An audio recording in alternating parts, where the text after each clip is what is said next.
हरे कृष्णा। आप सब लोग कंस को पहचानते हैं ना?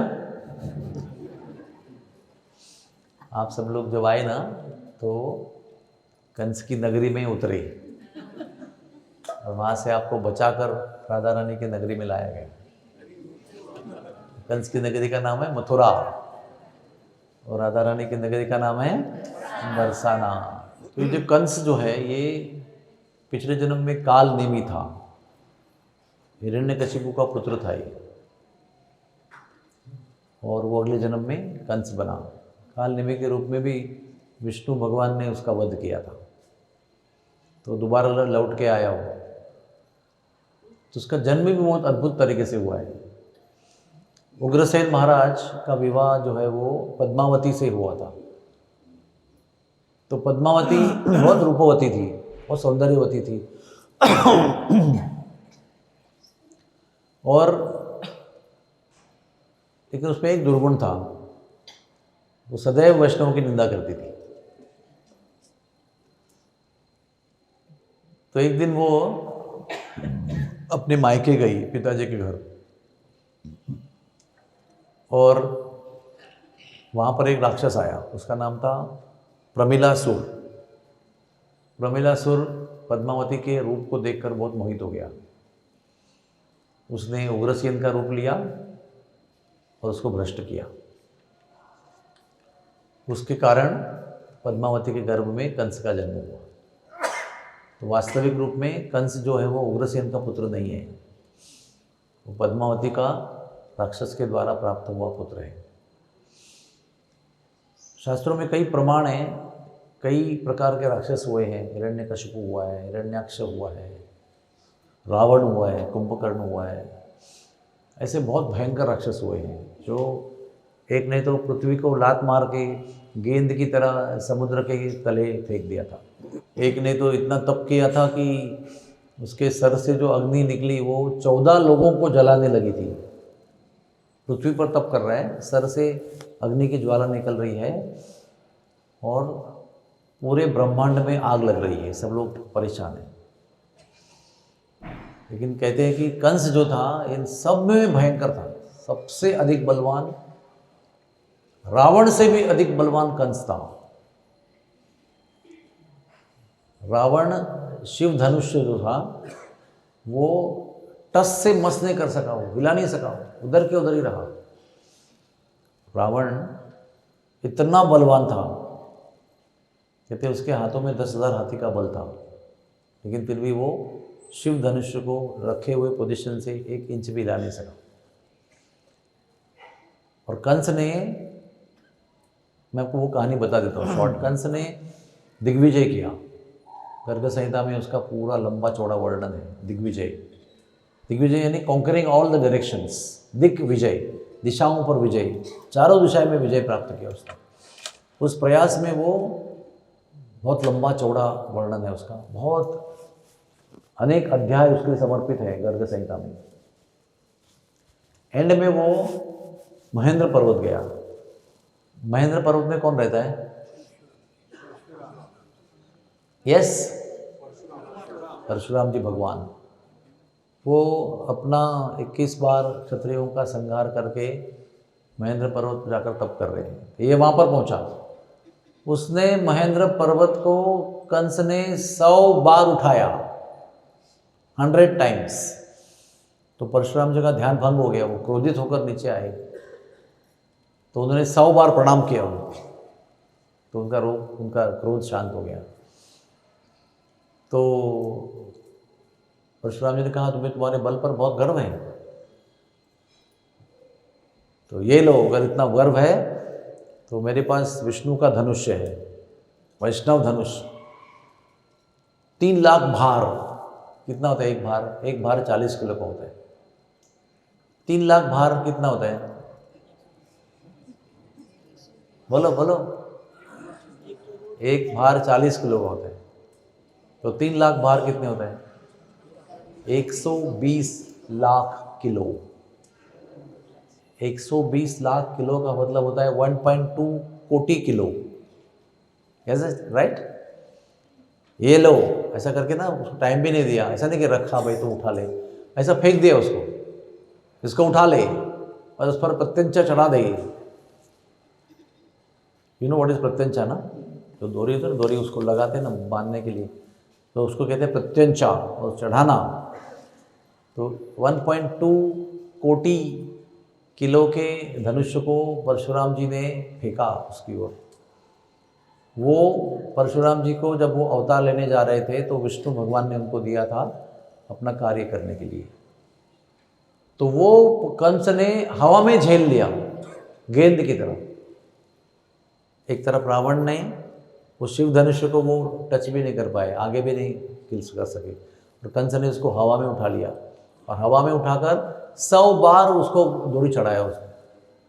ऐसा टंडकार किया कि 14 भुवन में उसकी आवाज़ गई। सोचो आप, ऐसा पराक्रमी था कंस, इतना प्रचंड पराक्रमी था, विश्व के सारे राक्षसों को अपने वश में कर लिया था उसने। जितने भी विश्व में राक्षस थे, भयंकर राक्षस थे, तृणावर्त, बकासुर, अगासुर जैसे प्रचंड पराक्रमी और सिद्ध, तपस्या करके सिद्धि प्राप्त किए हुए अनंत राक्षसों को चारों तरफ यात्रा करते हुए, युद्ध करते हुए, परास्त करके नौकर बनाकर मथुरा में लाके रखा था। तो कुछ लोग सोचते हैं कि क्या हुआ, एक 7 साल का बालक आया, 11 साल का, एक मुक्का मारा तो मर गए। मतलब कितना वीकलिंग होगा वो, कितना कमज़ोर होगा, 7 साल के 8-10 साल के बालक का मुक्का खा के मर गया। लेकिन नहीं, ये समझाने के लिए गर्ग मुनि समझा रहे हैं हमको गर्ग संहिता में कि कंस कौन था, उसका पराक्रम क्या था, क्या बल था उसके अंदर। वो पराक्रमी बलवान कंस जो था वो कृष्ण के प्रति जो आकाशवाणी हुई थी उसके लिए भयभीत था। तो कामाद गोप्यः भयात कंसः, वो भय से ही उसने कृष्ण का प्राप्ति कर लिया। भय से क्या हुआ, दिन रात कृष्ण का स्मरण, उसी का भय, उसी का भय, उसी का भय। तो ये जो कंस था, इसकी बरसाने की कहानी है यहाँ की। जब भी कृष्ण भगवान और बलराम जी के ऊपर लगातार आक्रमण होता रहा गोकुल में, तो गोकुल में सब परेशान हो गए ना। हर दिन अब से आपके घर में न्यूबॉर्न बेबी है, उसको मारने के लिए हर कोई महान राक्षस रोज आ रहा है, तो आपकी क्या अवस्था होगी। सब पूरा गोकुल भयभीत था। तो 1 साल तक चलता रहा है। तो 1 साल के बाद में उपनंद महाराज बोले नंद महाराज को, अभी हमको शिफ्ट करना चाहिए यहाँ से, बहुत तकलीफ हो रही है, वही हमारे एक बालक जो है सुरक्षित नहीं है। वो उपनंद महाराज ने सलाह दिया नंद महाराज को, हम शिफ्ट करते हैं यहाँ से। तो वो शिफ्ट हो गए, लेकिन हर रोज़ की तरह एक राक्षस आता था मारने के लिए कृष्ण को। वो नेक्स्ट डे वहाँ पर पहुँचा तो वहाँ पर कोई नहीं था, तो वापस चला गया। उसने कंस महाराज को जाके खबर दिया कि कोई नहीं है गांव में, किसको मारे। तो कंस ने सेनापति को भेजा, 4 लोग गए, नंदगांव पहुँचे, ढूंढते गए, क्योंकि आगे गए ना वो। नंदगांव पहुँचे तो नंदगांव में पहुँचते ही वो पत्थर बन गए, जिसका नाम है हाउ बिलाऊ। वो नंदगांव में आज भी है। तो वो जब वो भी लौट के नहीं आए तो कंस फिर खुद गया, सोचा कि मैं जाके अभी एक ही बार नंद और वृषभानु को समाप्त कर देता हूँ। तो कहते हैं वो जावट नाम के गांव पहुंचा। जावट, जाव का मतलब होता है जो पैरों पे लेडीज़ उत्तर प्रदेश बिहार में वो करते हैं ना डिज़ाइन, क्या कहते हैं उसको, आल्टा। उसको संस्कृत में महावर कहते हैं। और भी एक लोकल शब्द है जाव। तो वहाँ पर भगवान ने राधा रानी के पैरों पर आल्ता बनाया था, महावर श्रृंगार किया था पैरों का। तो वो एक वट के नीचे बैठ कर किया था, तो इसलिए इसका नाम पड़ा जावट। तो लोग जावट बोलते हैं, लेकिन वो जावट है उसका नाम। तो उस गांव में वो एक किशोरी कुंड है, उसको राधा कुंड भी कहते हैं, लेकिन किशोरी कुंड ज़्यादा कहते हैं। वो किशोरी कुंड जो है वो राधा रानी का स्नान करने का स्थान है वहाँ का। तो वहाँ पर वो पहुँचा, और वहाँ पर वो पहुँचा तभी 64 सखियों के साथ में राधा रानी वहाँ स्नान कर रही थी। तो उसके किनारे पे आया और केवल देखा, और जैसे ही वो आया और देखा तो वो कन्या बन गया। He was transformed into a lady. तो उसको बहुत संकोच हुआ, बहुत दुख हुआ, क्योंकि आप जान सकते हैं ना, वो इतना बड़ा पराक्रमी, इतना शक्तिशाली, इतना भयंकर वीर था, वो कोई सामने टिक नहीं पाता था। नरकासुर जैसा महान योद्धा जो था, वो उसने हाथ में लाया, उससे युद्ध नहीं करना है आपसे। बाणासुर भी फ्रेंड बन गया उनका, बाकी सब लोगों को परास्त कर दिया। तो इस प्रकार से कंस कन्या बन गया। अभी उसको इतना पराक्रमी होने के नाते उधर पिताजी को कैद करके राजा बन गया, वो इतना सम्मान, इतना डर, इतना अधिकार, इतना पावर है उसकी। तो वापस जाने के लिए उसको हिम्मत नहीं हो रही थी कि वो लोग क्या कहेंगे, अरे महाराज जी कन्या बन गए, महाराज जी कन्या बन गए। तो उसको संकोच हो रहा था कि मैं वापस कैसे जाऊं। तो वापस नहीं गया, और जैसे ही वो कन्या बन गया, वो नदी में कुंड में स्नान करते हुए कन्याओं को पता चला कि महाराज कन्या बन गए हैं। तो वहाँ से वो पानी में ताली पीटने लगे, और फिर वो इतने संकोच में आ गए, इतने संकोच में आ गए कि गांव की जो तथाकथित गंवार लड़कियां थी, वो भी उनको देख के हंस रही थी। तो उनको लगा कि कम से कम यहाँ पर मुझे ज़्यादा कोई पहचानता नहीं है, सब लोग गांव वाले हैं, सिंपल लोग हैं, वहाँ पर तो सब अधिकारी लोग हैं, तो बेहतर यहीं रहूँ मैं। वहीं रह गए वो उसने उसको बार बार बुलाया, ए मुटल्ली गोपी, ए कंसनी गोपी, इधर आ जा, इतना वजन बढ़ गया, चलो थोड़ा गोबर निकालो, थोड़ा कंडे बना लो, थोड़ा यहाँ से वहाँ रखो, थोड़ा वजन कम हो जाएगा। ऐसे करके उसका बहुत खिल्ली उड़ाया। कहते हैं 6 महीने तक कंस को गोपियों ने कंडे लिपवाए। ये बहुत विचारणीय बात है। हमको तो, हम लोग को रहे कि जोक है, ये हंस रहे सब लोग हम लोग, बट इसमें एक गहरी बात छुपी हुई है। कंस ने 6 महीने तक क्या किया? केवल कंडे नहीं लिपवाए, गाय का दूध भी निकाला। गोपियों ने सब काम करवाया उससे। गाय का दूध निकलवाया, दही जमवाया, दही का मंथन करवाया, मक्खन निकलवाया, घी बनवाया, फिर गौशाला साफ करवाया, गायों को साफ करवाने का भी काम किया। फिर गायों को निकालने के बाद में गौशाला में जो गोबर इकट्ठा होता है वो इकट्ठा करने को लगाया। उसमें ब्रजरज और भूसा मिलाकर उसके कंडे बनवाने को लगाया। फिर सुखाने के लिए उसको प्रतीक्षा करवाया। सूखने के बाद में एकत्र करके टोकरी में डालकर घर पे लाने का काम करवाया। हर चीज़ जो गोपियाँ करती थी, हर चीज़ ग्वाल बाल और गोपियाँ जो करते थे, प्रेम से गीत गाते हुए आनंद से करते थे, भगवान के नाम लेते हुए करते थे, भगवान की लीलाओं का काव्य करते हुए गाते हुए करते थे। जो गोपियों के जीवन का एक अविभाज्य अंग था ये सब काम करना। इसमें कोई गोपी सोचती नहीं थी मैं क्यों गोबर निकालूं, मैं क्यों अपना हाथ गंदा करूं, सहेलियाँ करेंगी, अमुक करेंगी, तमुक करेंगी, ऐसा नहीं। वो काम गोपियों के लिए सर्वस्व था। कृष्ण की स्मृति में कृष्ण की लीलाओं का गायन करते हुए, चिंतन करते हुए, कृष्ण के लिए वो काम करना गोपियों का जीवन का परफेक्शन था, परिपूर्णता थी। लेकिन वही सारे काम जो है वो कंस रो रो के करता था, कब छुटकारा पाऊंगा, कब छुटकारा पाऊंगा, कब छुटकारा पाऊंगा।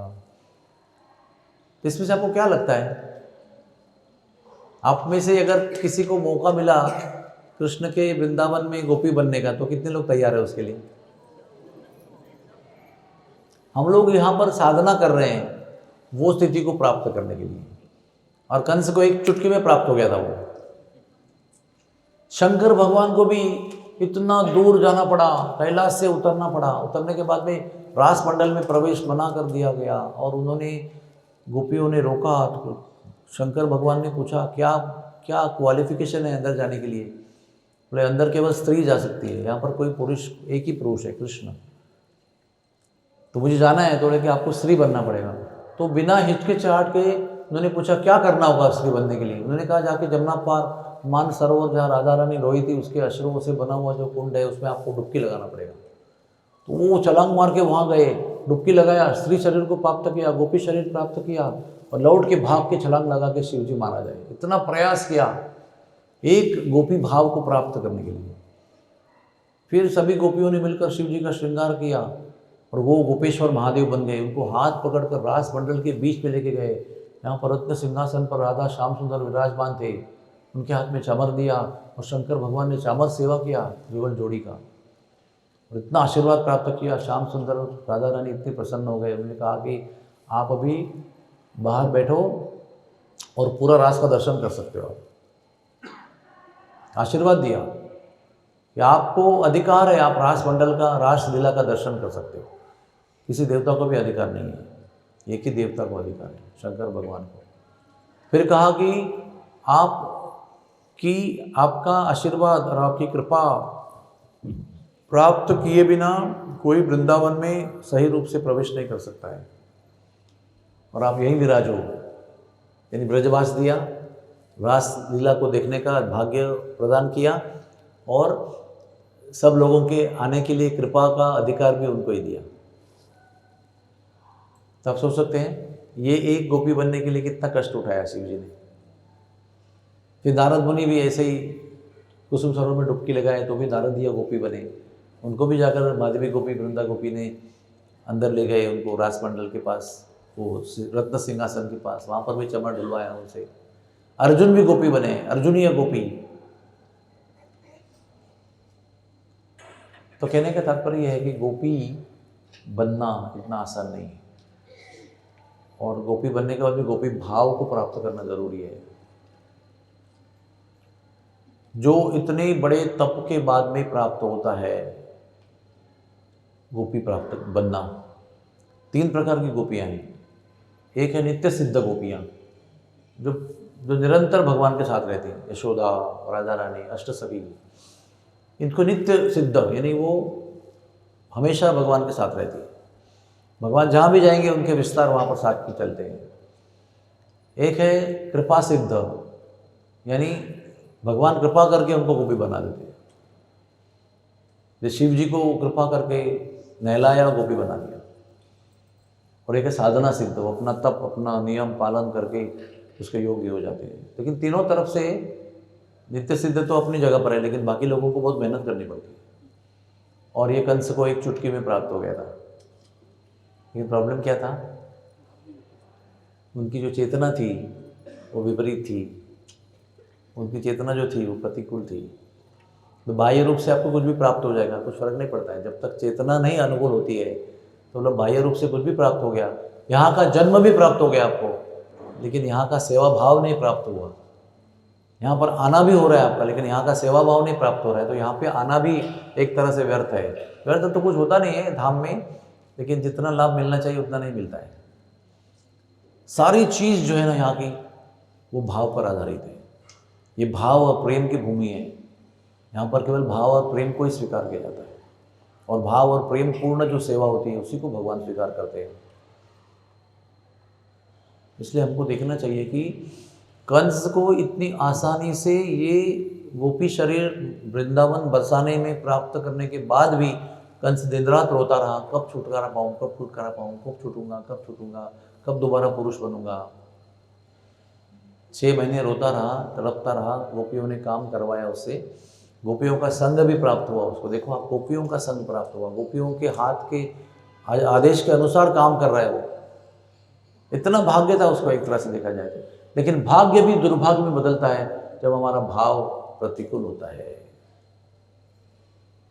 भाग्य प्राप्त होने पर भी हमारा जो भावना है, हमारे जो काम है, उससे हम भाग्य को दुर्भाग्य में बदल सकते हैं।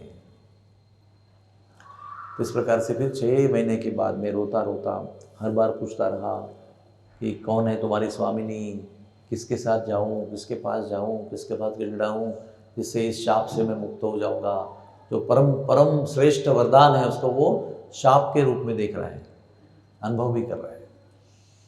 तो 6 महीने के बाद में पिताजी के साथ राधा रानी पहुंची, उसका दर्शन हुआ। तो कंस जैसे अहंकारी, घमंडी, बलवान राक्षसी राजा ने राधा रानी को दंडवत प्रणाम किया। अर्थात उसको ब्रज रज भी प्राप्त हो गई ना, दंडवत किया। ब्रज के रज में तो थोड़ी मखमल डाल के ऊपर दंडवत किया, रज में दंडवत किया, रज की भी प्राप्ति हुई। जो सबको परमोच्च सिद्धि देने वाली रज है वो भी प्राप्त करा दी उसको। चरणों में गिर गया, राधा रानी के चरणों में गिर गया तो और क्या चाहिए। लेकिन राधा रानी के चरणों में जब हम गिरेंगे और आपको जब गिरने का अवसर आएगा तो हम लोग उनसे कृष्ण भगवान की सेवा मांगेंगे कि please give us service to Krishna. हम लोग जब करते हैं तो भी यही सोचते हैं कि कृष्ण भगवान की कृपा और सेवा प्राप्त हो जाए। हे राधे, हे कृष्ण, आपकी सेवा में हमें लगा दो। तो साक्षात जब भी वो दंडवत किया तो उसको भी मौका था कि आपके चरणों की प्रीति और भक्ति प्राप्त हो जाए, सेवा प्राप्त हो जाए। उसने बोला नहीं, पुरुष करो पुरुष का शरीर दे दो जो मैं खो चुका हूँ। तो राधा रानी फिर भी गोपियों के कहने से तैयार नहीं थी। कहते नहीं, इसको मैं माफ़ नहीं करूँगी, इसने बहुत हमारे कन्हैया को कष्ट दिया है, गोकुल में सारे ब्रजवासियों को कष्ट दिया है, वो जानती थी। लेकिन ब्रजभानु महाराज ने कहा कि वो ऐसा है कि मैं और नंद बाबा हम दोनों अपने अपने राजा हैं, लेकिन हर साल कंस को हम कर चुकाने जाते हैं, टैक्स चुकाने। Every year both of us have to go. तो हमारा उनका संबंध थोड़ा दूसरा लेवल पे है, और आप अगर उनको क्षमा नहीं करोगे तो वो हमको आगे कष्ट दे सकते हैं, अब ब्रजवासियों को भी कष्ट दे सकते हैं। इसलिए उसको बेहतर यह है कि आप उसको 6 महीने रुलाया, ठीक है, अभी क्षमा कर दो उसको। तो राधा रानी ने फिर उंगली उठाई और कहा कि दोबारा यहाँ पर आओगे। मैंने ये भी पढ़ा है कि ललिता ने भी वो डांटा उसको उस समय, दोबारा आओगे यहाँ पर तो परमानेंट कन्या बना दूंगी। फिर राधा रानी ने कहा ये मेरा किशोरी कुंड है, यहाँ पर डुबकी लगा लो और फिर तुम पुरुष शरीर को प्राप्त करो। हुआ था ये कि वो जब आया था तो एक काले घोड़े पर बैठ के आया था अकेला। तो बेचारा राधा रानी के प्रभाव से कंस तो कन्या बन ही गया था, वो काला घोड़ा भी घोड़ी बन गया था। तो जब ये उसको दोबारा मौका प्राप्त हुआ पुरुष बनने का, तो वो अपने घोड़ी बने हुए घोड़े को नहीं भूला, उसको लेके कूद गया उसके अंदर, और वो घोड़ी को जो है वो घोड़ा बन गया और गीले वस्त्र में से पुरुष बन गया और भाग गया, पीछे भी ना मुड़ते हुए सीधे मथुरा पहुंच गया।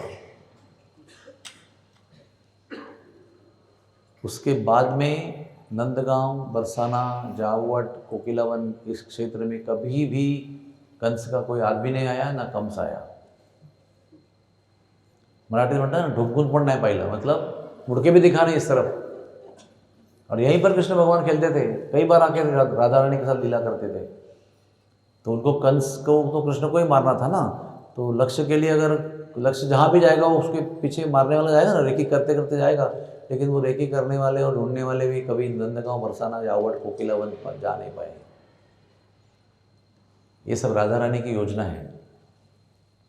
राधा रानी का इतना प्रभाव है, राधा रानी ने कुछ नहीं किया। ऐसा नहीं कि वो स्नान करे तुरंत कोई मंत्र जपा, कोई ऐसा फूंक डाला उसके ऊपर, कोई जादू टोना किया, कुछ। राधा रानी अपना स्नान कर रही है। राधा रानी के केवल होने से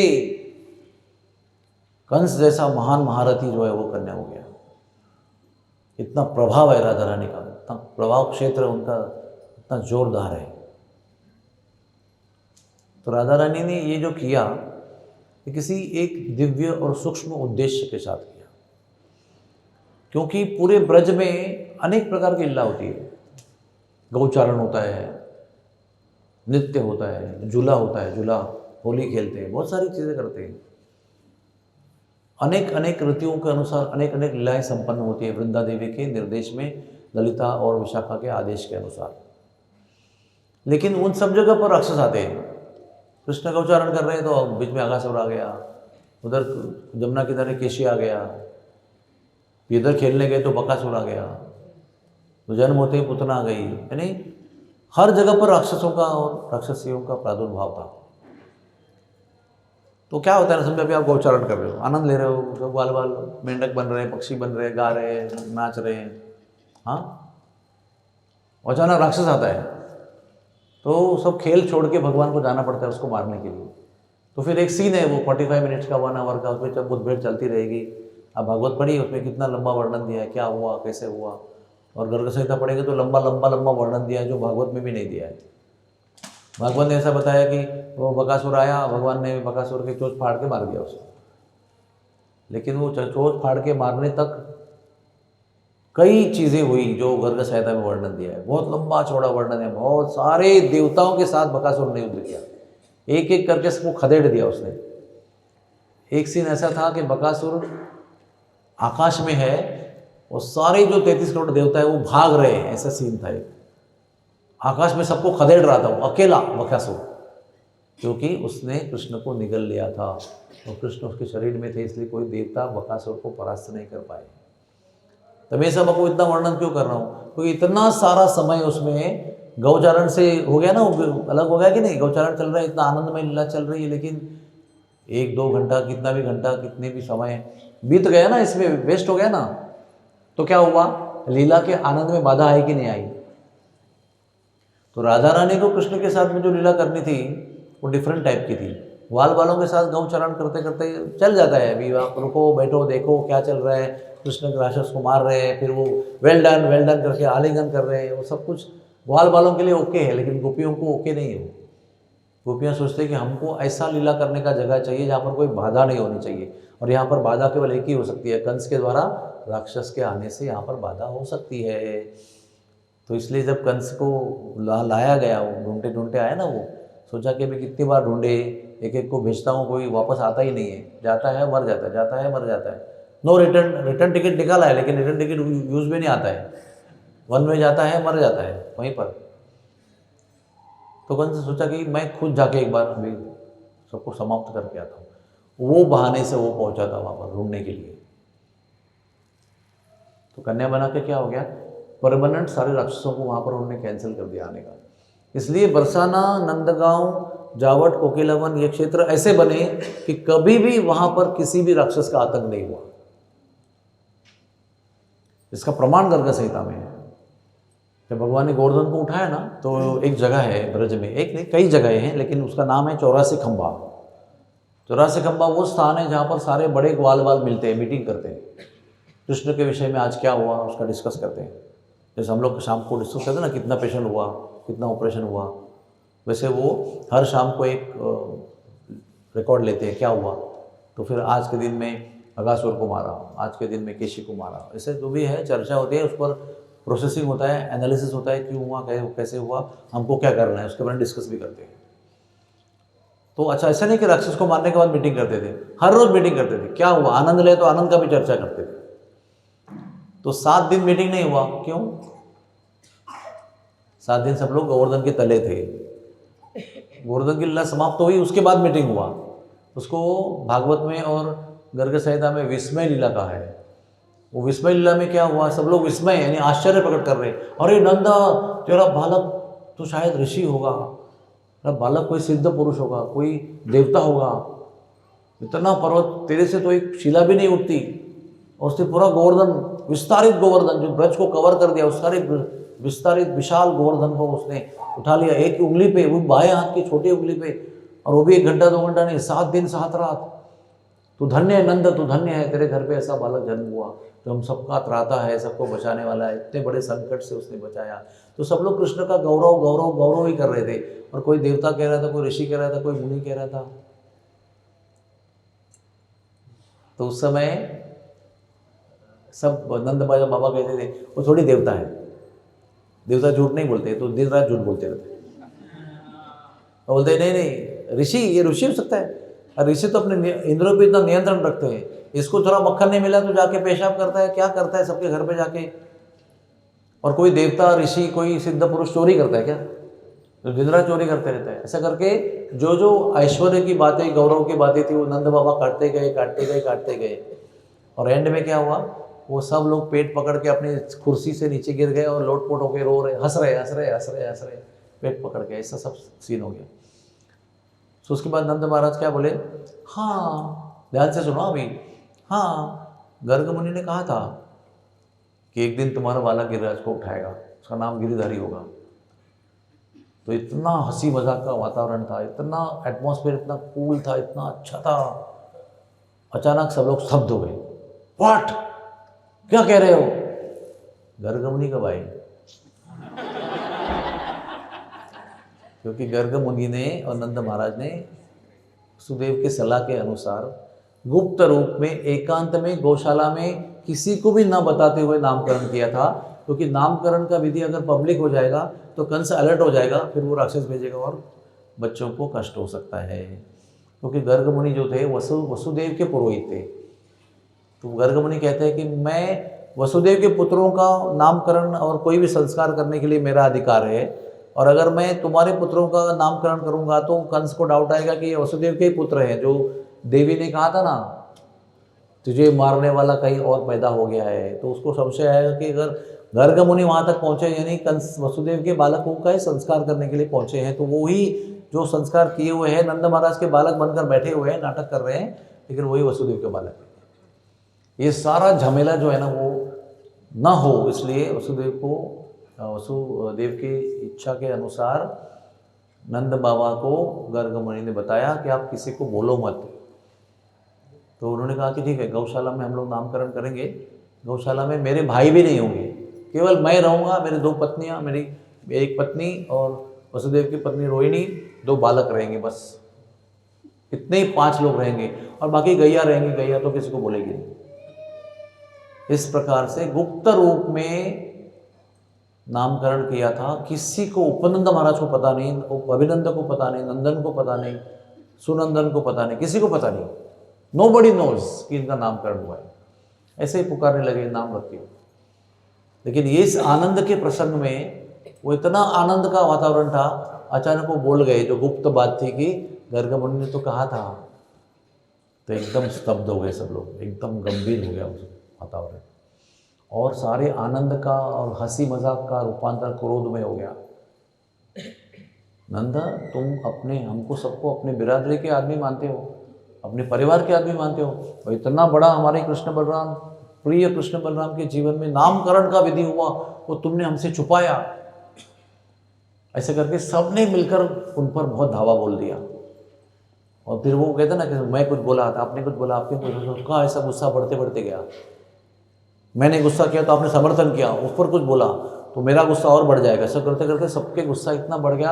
अचानक एक आदमी उठा, बोला नंद राजा हुआ तो क्या हुआ, हम उसको अपने बिरादरी से रस्टिकेट कर देते। तो बहुत भयंकर हुई घटना ये। आसपास में प्रेम से रहने वाले ब्रजवासी एकदम ऐसे कठोर भाव में आ गए कि नंद बाबा को ग्वाल बालों की बिरादरी से राजा हो तो क्या हुआ, फिर भी आउट करने का प्लान किया उन्होंने, बरी करने का प्लान। वृषभानु बाबा खड़े हो गए, क्योंकि वो सब जानते थे, क्योंकि गर्ग मुनि ने जब इनका नामकरण किया था ना, तो गर्ग मुनि गुप्त रूप में वृषभानु महाराज के महल में गए थे, क्योंकि त्रिकालदर्शी होने की वजह से वृषभानु महाराज के घर में भगवान की अंतरंगा शक्ति राधा रानी ने जन्म लिया है, गर्ग मुनि को पता था। इसलिए काम तो एक्सटर्नली करने आए थे वसुदेव के पुरोहित के रूप में उनके बच्चों का नामकरण करने के लिए, लेकिन वो करने के बाद गुप्त रूप में बरसाने चले गए। वो बरसाने नहीं, उधर रावल में चले गए, और रावल में यमुना किनारे वृषभानु महाराज का हाथ पकड़कर वो यमुना किनारे ले गए, और उनको बताया तुम्हारे घर पे जो बेटी है ना, वो भगवान की अंतरंगा शक्ति है। क्योंकि पहले ही गर्ग मुनि को देखते ही वृषभानु महाराज ने उनको पूछा कि मेरे घर में जो कन्या है उसके लिए उत्तम वर कौन होगा। पहले बताया तुम्हारे घर में जो लड़की जन्मी है वो भगवान की अंतरंगा शक्ति है, और जिनका नामकरण करके अभी मैं आया हूँ, जिसको बोलना नहीं, वही उसके पति है। ये सब बोल दिया था उनको। तो उनको सब पता था कि मैं गुप्त रूप में आया हूँ और मैंने गुप्त रूप में किया है। तो वृषभानु महाराज को अकेले को पता था, तो वो खड़े हो गए, बोले देखो भाई और बहनों, इतना क्रोध मत करो, इतनी क्या कहते हैं ना, ऐसे पराकाष्ठा की बातें मत करो, उनको निकाल देना वगैरह सब छोड़ो। आपको पता नहीं उस प्रसंग कैसा था, वो प्रसंग में कृष्ण बलराम को आप प्रेम करते हो, तो उनके हित के लिए उन्होंने ये गुप्त रूप में रखा था, उनको आदेश दिया गया था, अपनी मर्जी से नहीं किया था। आप लोग शांत हो जाओ, इतना क्रोध मत करो, ये सब बातें समझना ज़रूरी है। तो वो इतने भड़के हुए थे, उन्होंने कहा तू उसका पक्ष लेता है, इसको भी बरी कर दो। अभी हम लोग सब हंस रहे हैं, पर मैटर वो वेरी सीरियस। आप सोच रहे हैं ब्रजवासियों में फूट पड़ रही है, ब्रजवासी शत्रु बन रहे हैं, एक दूसरे का बिरादरी से निकलने का काम कर रहे हैं, एक दूसरे पर क्रोध कर रहे हैं, ऐसा भयंकर स्थिति निर्माण हुआ। तो जब वृषभानु महाराज को भी निकालने की बात हुई, तो एक छोटा सा ग्रुप खड़ा हो गया ब्रजवासियों का। उन्होंने कहा अरे तुम नंद महाराज को बोल रहे तुम तक ठीक हो, वृषभानु महाराज को यहाँ से निकालने की बात मत करो। तो लोगों ने बोला क्यों? उन्होंने कहा इनकी कन्या के प्रताप से, महाप्रताप से, इनकी कन्या महाप्रतापी है, इनके कन्या के महाप्रतापी होने के कारण आज तुम्हारे क्षेत्र में कोई राक्षस नहीं आ रहा है। तो उन्होंने कहा कैसे? तभी वो ब्रजवासियों ने ये कहानी बताई जो मैंने आपको बताई, कि कैसे कंस यहाँ आया था, वो कैसे स्त्री हो गया, 6 महीने कैसे कंडे लिपवाए, और उसके बाद में इसका गर्ग साहित्य में पूरा डिटेल वर्णन है। तो जब वो सोचे कि इनकी कन्या इतनी महाप्रतापी है, हम सभी ब्रजवासियों को, यहाँ के लोगों को उन्होंने बचा के रखा है, कंस का आदमी तो यहाँ पर आता ही नहीं है, कृष्ण के पीछे पीछे कहाँ कहाँ आता, लेकिन यहाँ पर कभी भी नहीं आया, तो ये निकल जाएंगे तो कंस आएगा और तुमको हर दिन कष्ट होगा। तो सब लोग शांत हो गए, सब लोग क्षमा मांगी, गले मिले और चुपचाप घर चले गए। यह है विस्मय लीला। इस विस्मय लीला में ही वो वर्णन है कि कंस स्त्री बने थे। तो प्योर हैप्पीनेस, शुद्ध आनंद को प्राप्त करने के लिए राधा रानी ने लीला रचाई। अभी आपको मैं संक्षेप में एक एग्जाम्पल दूंगा कि वो कैसे लीलाओं को संपन्न करने के लिए कंस को स्त्री बनाया था। आप जानते हैं ना, कृष्ण भगवान बहुत बड़े चोर हैं, गोपियों को मिलते हैं ना तो बातों में इतना उलझा देते हैं, फिर बातें जो उलझ गए, गोपी सब ऐसा मग्न हो गए ना, तो किसी का कुंडल निकाल लेते थे, किसी का अंगूठी निकाल लेते थे, किसी का गले का हार निकाल लेते थे। समझ में नहीं आता था उनको, इतने मग्न करके रखते थे अपनी मोहिनीमय भाषा में, संभाषण में, कि बातें करते करते करते अलंकार चोरी करते थे। कभी कभी वही कभी गोपियों को सावध होती थी, अरे मेरा तो कुंडल गायब हो गया, तो वो उनको तलाश करते थे, तो उनकी जेब में मिलता था। तो क्या कहते थे वो, क्या है ना, तुम्हारी बातों में मैं इतना उलझ गया, मेरा हाथ कभी तुम्हारे कान में गया और निकाल के समझ में ही नहीं आया मुझे, मैंने कुछ नहीं किया, तुम्हारा प्रेम इतना गाढ़ा है कि मेरे हाथ से क्या क्या होता है मुझे समझ में नहीं आता है, मैं पूरी अपने आप के नियंत्रण के बाहर चला जाता हूँ, I go out of my control, मेरा हाथ और मेरे सबको छीनना आरंभ कर देते, इतने मोहक तुम्हारे अलंकार है, मुझे समझ में नहीं आता, मैं चाहता नहीं हूँ कि मैं चोरी करूँ, लेकिन तुम्हारा प्रेम के प्रभाव में मैं क्या करता हूँ मुझे समझ में नहीं आता। और कुछ समय पर ऐसा होता था कि उनको पता ही नहीं चलता था, इतने भाव में घर पहुँचती थी तो मैया पूछती थी, अरे कुंडल कहाँ गया, 2 पहना के गाई थी तुमको मैं सुबह, 1 ही वापस लेकर आई, 5 अंगूठियाँ हर एक उंगली में थी, वो 4 ही वापस लेके आई, 5वीं किधर गई, कमर में कांचनी बांध के रखी थी, वो है किधर। तो उनको पता चलता था कि ये कृष्ण जो है ना बहुत चालाक है, बड़े नंबर 1 के चोर है।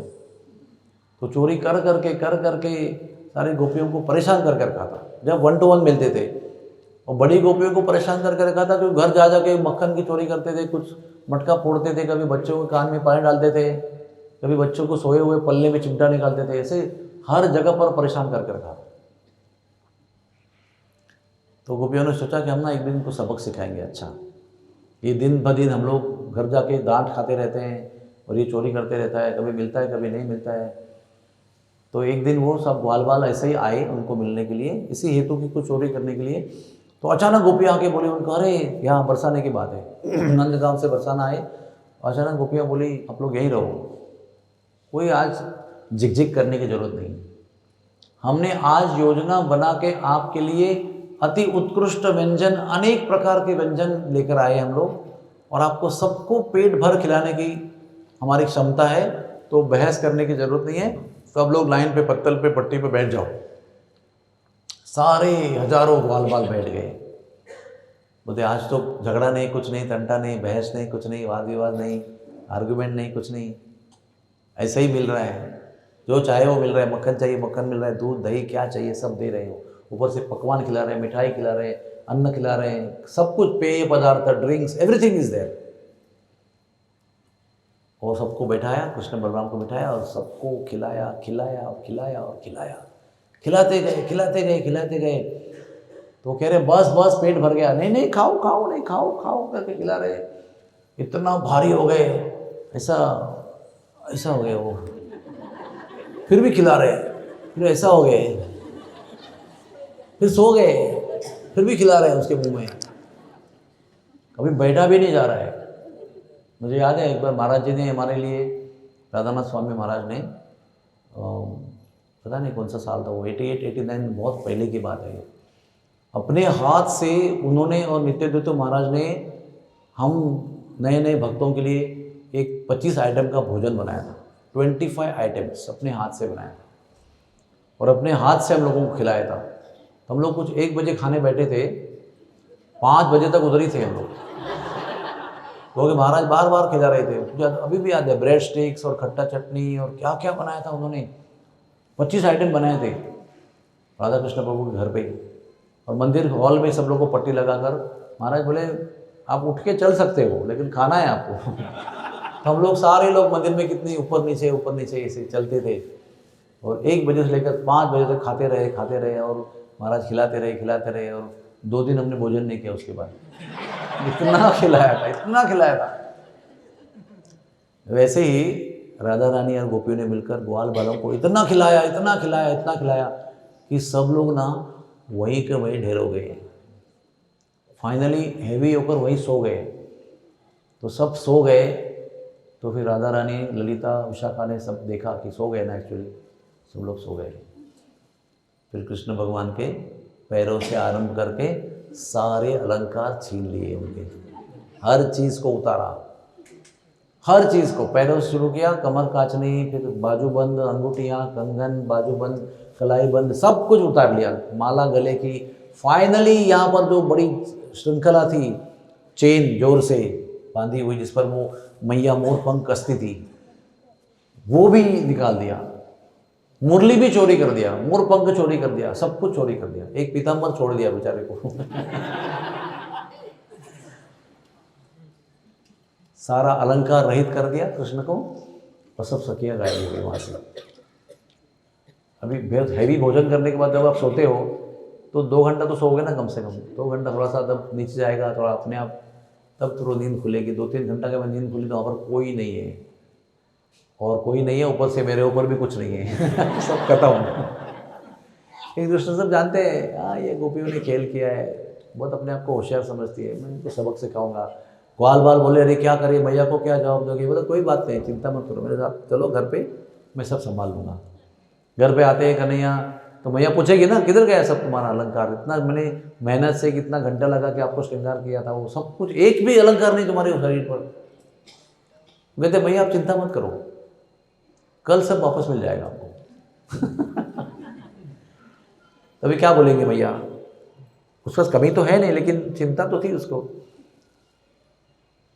तो फिर अगले दिन सवेरे एक गोपी आई उनके पास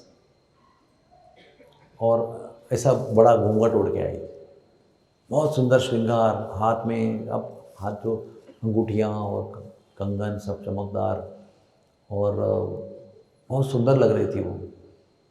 तो वो गोपी आई और यशोदा मैया के चरण छुए तो यशोदा बोली कौन हो तुम गोपी? तो कुछ देर बोली नहीं। अरे बोलो बोलो, इतनी शर्माती क्यों हो? नहीं ब्याही हुई दुल्हन हो क्या, नंदगांव में बाहर से आई हो? तो गोपी ने घूंघट उठाया। वो गोपी नहीं थी, वो कन्हैया थे। उसने गोपी का रूप धारण किया था, श्यामा सखी का। बोले ये क्या कर रहे हो आज? भैया सब समझ में आएगा, शाम तक सब समझ में आएगा, अब भाई जाने दो। तो घूंघट उड़ा और बरसाने की ओर चल दी है। और बरसाने की तरफ पहुंच गए तो वहाँ पर जब पहुँचे तो गोपियाँ आई वहाँ से, कुछ गोपियाँ चलती ना वहाँ पर, तो कुछ गोपियों ने देखा अरे इतनी सुंदर गोपी आ रही है, तो उसको घेर लिया। कहाँ हो, कहाँ से आई हो, कौन हो, नाम क्या है तुम्हारा?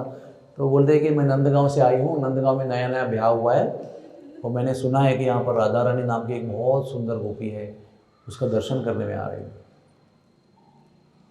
और अचानक बोला उस गोपी ने, श्यामा गोपी ने, कन्हैया, और बेहोश हो गई। तो गोपियाँ इतना प्रभावित हो गई कि हम लोग भी कृष्ण पर प्रेम करते हैं लेकिन ये नाम लेते ही बेहोश हो गए, कितना प्रेम है। कोई नई नई नवेली दुल्हन बाहर से आई हुई नंदगांव में इतना प्रेम करती है। तो और गोपियाँ इकट्ठा हो गई। थोड़ा देर आगे लेके गए तो उनको कहा कि कहाँ रहते? तो हम आपको लेके जाते हैं। इतना वो प्रभावित हो गए, हम लेके जाएंगे आपको। तो आपको लेके जाएंगे। कुछ देर बाद, थोड़ा अंतर के बाद, श्याम सुंदर बेहोश हो गए। तो वो देखकर सारी गोपियाँ एकदम प्रभावित हो गई, इतना प्रेम, पानी छिड़का, उनको जगाया। तो वो सुनकर और गोपियाँ इकट्ठा हो गई। ऐसे करते करते हर कदम पर, हर 2-3 स्टेप के ऊपर कुछ अलग अलग गोविंद, गोपाल, कन्हैया, श्याम सुंदर, नंद नंदन, नंद कुमार ऐसे नाम लेते रहते बेहोश होने लगी वो। और हर बार ज़्यादा समय के बाद में होश में आती थी। पहला जो गिरी थी तो तुरंत होश में आई, उसके बाद थोड़ा देर के बाद में आई, उसके बाद और देर से बाद में, और देर के बाद में, और देर के बाद में। ऐसा करते करते सारी बरसाने की सारी गोपियाँ, हजारों गोपी इकट्ठा हो गई। उसको देख रही है, इतना लुभावना रूप, इतना सुंदर रूप, इतना सांवला स्वरूप, इतनी सुंदर गोपी कोई देखे नहीं थे हमने कभी, आज तक नहीं देखी थी। तो वो सब लोग उसको ना राधा रानी के महल के दरवाजे तक ले गई लास्ट में, कि ये घर है इनका, आपको अभी यहाँ दर्शन होगा करके दरवाजे में जब लेके गई तो आखिरी बार ऐसा नाम पुकारा कृष्ण का और धाड़ करके गिर गई। हर बार की तरह उन्होंने वो हवा देना शुरू किया, पानी छिड़का, उसको क्या क्या किया, वो होश में आने का नाम ही नहीं लेते। बहुत देर तक प्रयास करते रहे, फिर सांस भी लेना बंद हो गया उसका, यानी बेहोश ऐसी हो गई कि सांस भी नहीं चल रही है। तो लोग रुई लगा कर देख रहे हैं कि हवा थोड़ी बहुत तो चल रही है, कुछ भी नहीं चल रही है। अभी वो सब गंभीर हो गए। एक तो इतनी प्यारी गोपी, इतनी प्रेमी गोपी, और हमने उसका प्रेम का अनुभव किया नीचे से ऊपर तक। अभी राधा रानी को मिलाने का था, उस मिलने के लिए वो आई थी वहाँ पर, अभी ये बेहोश हो गई, मर जाएगी तो कैसे होगा, सब दुखी हो गए। तो जब कुछ समस्या बड़ी होती है तो फिर वो मुकदमा जो है वो ललिता विशाखा के पास में आता है, वो उनके पास सरेंडर हो जाते हैं, बताओ क्या करें अभी। तो ललिता विशाखा को चर्चा करते हैं कुछ समय के लिए और तुरंत देते हैं आइडिया। वो कल ही हमने कृष्ण के सब गहने चुराए थे ना, वो कृष्ण के नाम से व्याकुल है ना, वो कृष्ण को कृष्ण पुकार रही है बार बार, तो कृष्ण देखेंगे तो वो थोड़े शांत ठंडे हो जाएंगे। लेकिन कृष्ण तो अभी बहुत दूर है यहाँ से उसको लाने के लिए, लेकिन हमारे पास सारे कृष्ण के अलंकार हैं और राधा रानी है, क्यों ना हम राधा रानी का कृष्ण के रूप में श्रृंगार करें और कम से कम कुछ समय के लिए उसका विरह ठंडा कर दें, यहाँ पर उसको होश में लाएं, हो सकता है उसकी जान बच सकती है। तो तुरंत उन्होंने दो ग्रुप के गोपियों के, एक ग्रुप को रखा उसको श्यामा गोपी के पास बेहोश, और कुछ लोगों को अंदर भेजा, और सब सामान जो है राधा रानी के घर पे ही छुपा के रखा था जो चोरी किया हुआ था। तो गोपियों ने एकदम एक्सप्रेस तरीके से सारे अलंकार राधा रानी को पहना दिए, उसको मेकअप भी किया, सांवले रंग का मोर मुकुट पहना दिया, श्रृंखला सोने की जो चेन थी वो लगा दी, मोर पंख लगा के हाथ में बांसुरी दिया, और उसको ले आए गेट पर, प्रवेश द्वार के पास, और कहा श्री जी अभी कृष्ण के भाव में खड़े रहो। तो कृष्ण राधा रानी त्रिभंग मूड में, त्रिभंग भाव में मुरली बजाते हुए खड़ी हो गई, और वो जब आई और खड़ी हो गई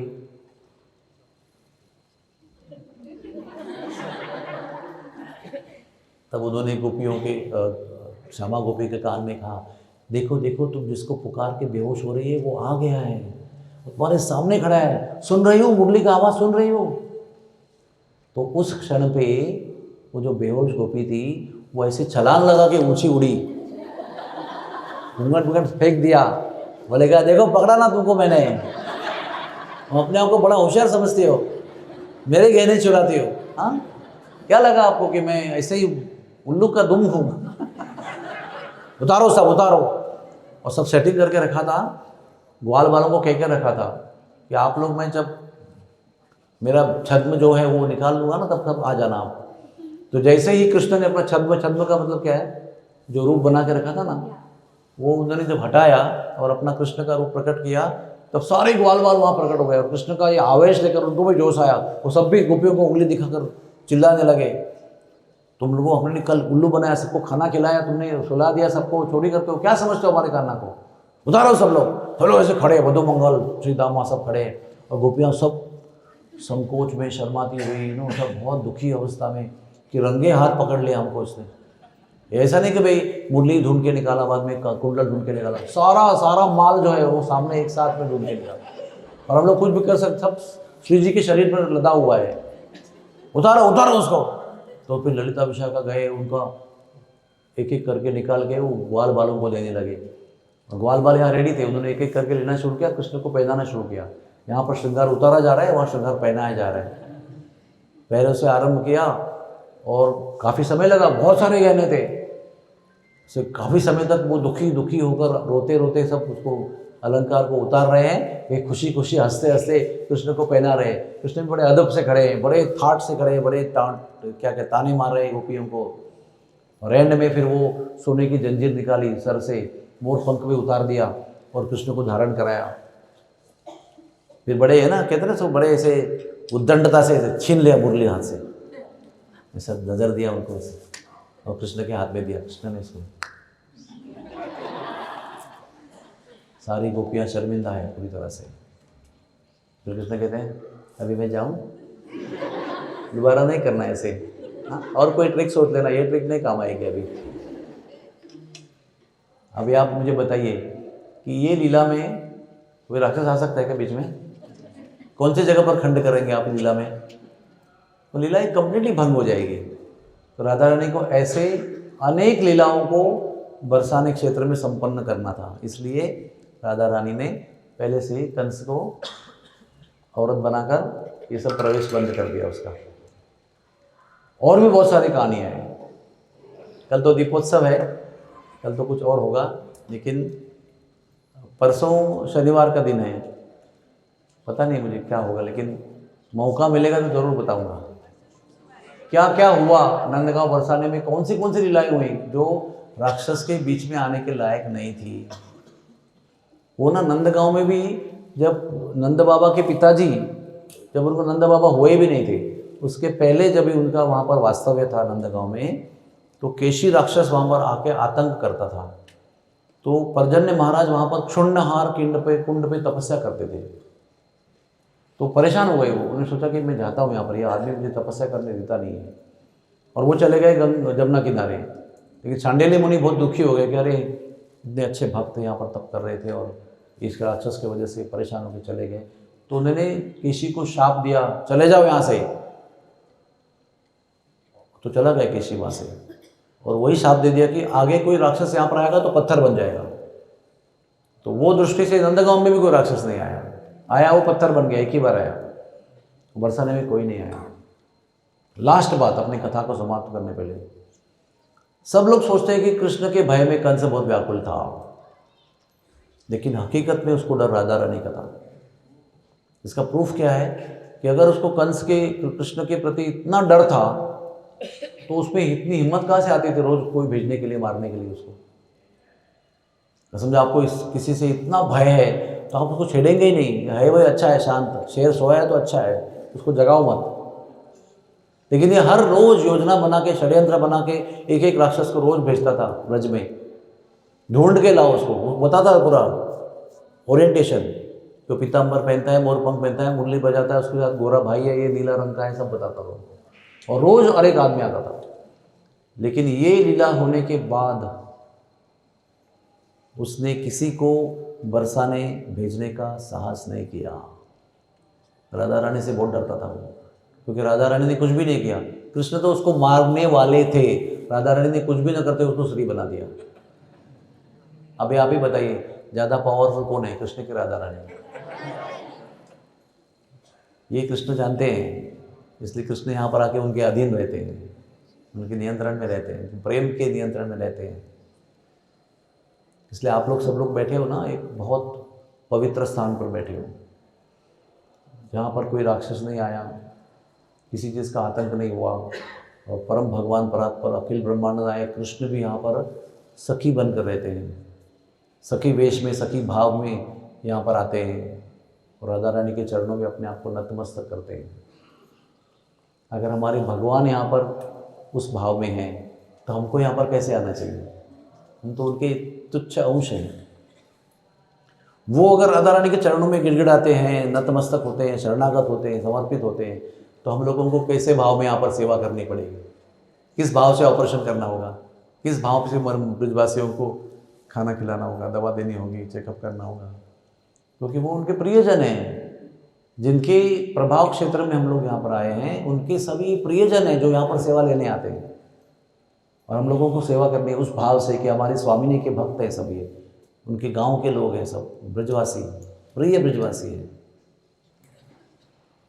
तो इसके लिए हम लोग जप करते हैं, क्योंकि जप करने से और सत्संग करने से समझ में आता है सब कुछ, उसके बिना कुछ समझ में नहीं आता है। थियोरी को प्रैक्टिकल में उतारने के लिए जप बहुत आवश्यक है। जो सुनते हैं उसको अमल में लाना है। अभी अपनी कथा सुनी, मनोरंजन हुआ, अच्छा लगा, कल फिर वैसे ही हम लोग कर रहे हैं। वो अगर सुना हुआ जो ज्ञान है, जो कथा के माध्यम से हम लोग बोध प्राप्त कर रहे हैं, उसको अगर अमल में उतारना है तो हमको जप करना होगा। और जप करने से हमारी मति शुद्ध होती है, आत्मा शुद्ध होती है और सच्चाई की ओर बढ़ती है। सत्य को अवगत कराने में हम प्रयास करते हैं। तो जप करने से सेवा भाव बढ़ता है, सेवा भाव करने से जप अच्छा होता है, अच्छा जप करने से सेवा भाव प्राप्त होता है, अच्छा होता है और प्रगति होती है। हम सब लोग दूर दूर से यहाँ पर सेवा करने आए हैं, वो कृपा प्राप्त करने के लिए। यहाँ पर शिव जी भी आते हैं, भेष बदलकर गोपी बनकर यहाँ पर राधा रानी को पुकारते हैं। सब देवता, सभी ऋषिगण, देवऋषि, सब मुनि, सब लोग आते हैं यहाँ पर। कृष्ण भी आते हैं और राधे को पुकारते हैं।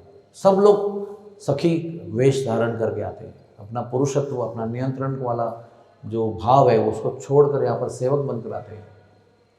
तो इतने बड़े महान जीव हमको आदर्श दे रहे हैं कि यहाँ पर कैसे आना है और क्या करना है, और वही भाग्य और वही मौका, अवसर हमको यहाँ पर प्राप्त है। हरे कृष्णा कृष्णा कृष्णा हरे हरे, हरे राम राम राम हरे हरे। धन्यवाद, thank you very much. Hari बोल।